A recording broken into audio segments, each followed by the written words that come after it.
বৃহস্পতিবার হঠাৎ অগ্নিকাণ্ডের ঘটনা ঘটল জগদ্দলের পূর্বাশা এলাকায়। ঘটনার জেরে ব্যাপক চাঞ্চল্য ছড়ালো পূর্বাশা এলাকা জুড়ে। সূত্রের খবর, জনৈক রঞ্জিত শীলের বাড়িতে তার স্ত্রী রান্নার কাজ করছিলেন। সেই সময় গ্যাস শেষ হয়ে গেলে নতুন সিলিন্ডার দিয়ে রান্নার কাজ শুরু করে আচমকা গ্যাস সিলিন্ডারে আগুন ধরে যায়।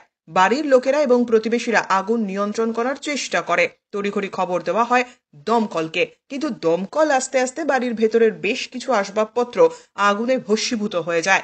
দমকলের একটি ইঞ্জিন এবং স্থানীয়দের সহায়তায় আগুন নিয়ন্ত্রণে আসে। বাড়ির ক্ষতি হলেও বাড়ির বাসিন্দাদের হতাহতের কোনো খবর নেই। গোটা ঘটনার জেরে আতঙ্কের সৃষ্টি হয়েছে গোটা এলাকায়। গোটা ঘটনার তদন্ত শুরু করেছে পুলিশ। ব্যুরো রিপোর্ট, জাগো ভারত। রাস্তাগুলো করেছে একদম অসেজ, একটা কিছু ঢোকে না। তখন বলছিলাম বলা গায়ে লাগতো লোকে।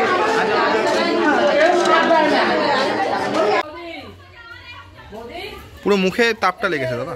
মুখে তাপ লেগেছে, এখানে চামড়া উঠে গেছে। না রাস্তা খোলা যাবে না, রাস্তা ভালো করতে হবে। এখান থেকে একটু হাঁটছি, ওই বলে তো হাঁটার রাস্তাই নেই, পুরো এরকম জল জমে আছে। কাউন্সিলররা শুধু আসছে, হ্যাঁ হয়ে যাচ্ছে, হয়ে যাবে, করে দেবো লড়েছি। 15 নম্বরের মহিলাটা কি নাম ছিল?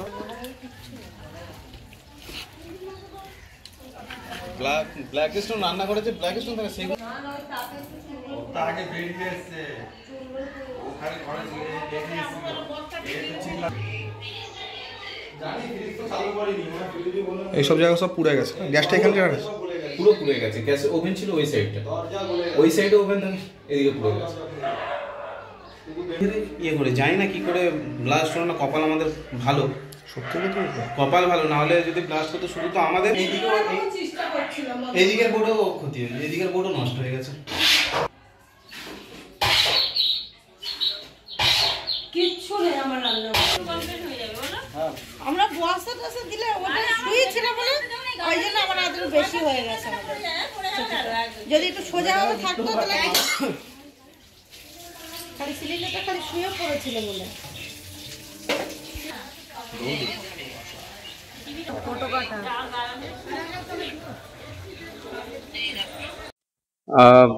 আমার ওয়াইফ রান্না করছিলেন, তো রান্না করতে করতে রান্নার শেষের দিকে ছিল, সেই সময় রান্নার গ্যাসটা শেষ হয়ে যায়।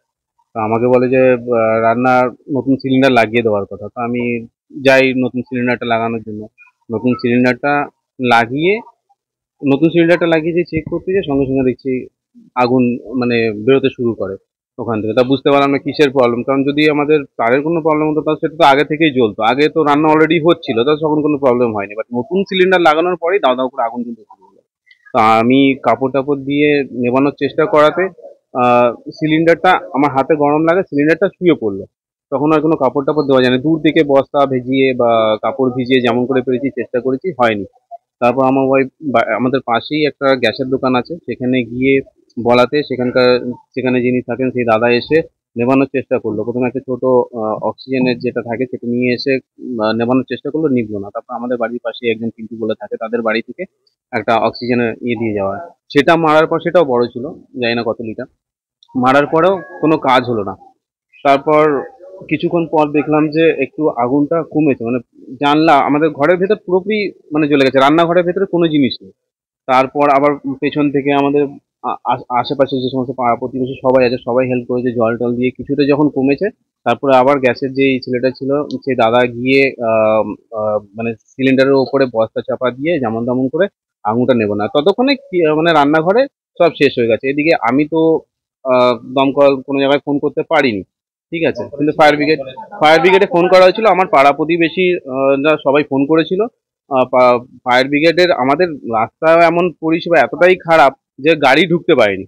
তারপর শেষে ওখান থেকে ফায়ার ব্রিগেডের কিছু লোক মানে ছোট ইয়ে নিয়ে এসে স্যাররা এখানে এসে হেঁটে ছোট একটা অক্সিজেন নিয়ে এসে দেখে গেছে। ততক্ষণে আগুন আমাদের নিভিয়ে ফেলেছিলাম আমরা নিজে, আমাদের পাড়া প্রতিবেশী বড় আর মনে হয় কিছুক্ষণ থাকলেই আমরা 15-20 মিনিট ধরে চেষ্টা করেছি।